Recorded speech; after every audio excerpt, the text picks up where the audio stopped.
देखियौ, आइ हम हुनका किछु कहऽ चाहै छियनि जिनका नया नया शादी होयवला अछि, बुझलियै।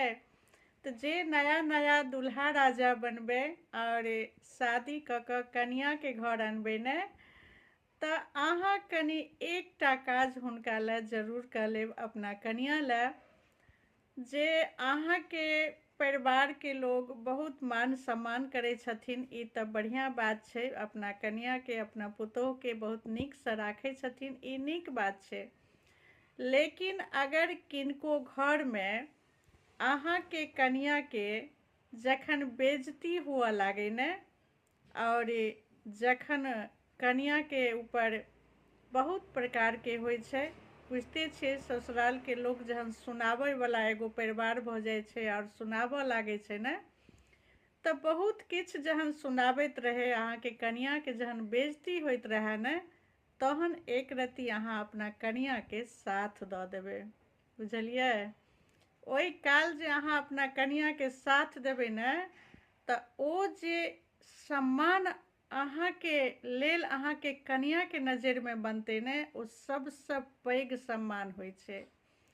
किया तऽ केओ भी लड़की जखन सासुर आबै छथिन तऽ ओ नहि चाहै छथिन जे हम कोनो साउसके या ससुरके या परिवारके किनको जवाब दऽ कऽ अपन छविके खराब कऽ ली।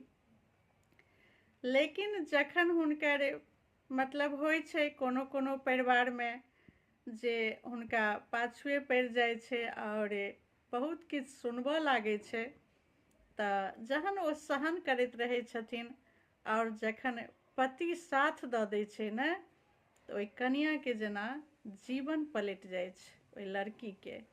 और जाहिठमन पति साथ सेहो नहि दै छथिन आ परिवारके लोग बेइज्जती करैत रहै छै ने, तऽ एक ने एक दिन ओहि लड़कीके खुद बाजऽ पड़ै छै।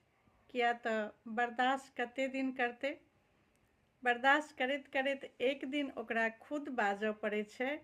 और सबसँ ज़्यादा तकलीफ ओकरा होइ छै कखन, जखन ओकर पति साथ नहि दै छै।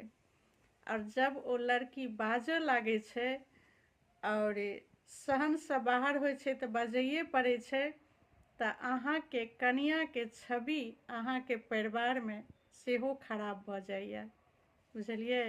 भल ओ लड़की कतबो नीक किया नहि रहथुन, लेकिन अगर पति ओकरा साथ नहि दै छै, पति सपोर्ट नहि करै छै, तऽ घरक लोक ओहि बच्चाके, ओहि लड़कीके कोनो नीचाँ गिरबैसँ पाछू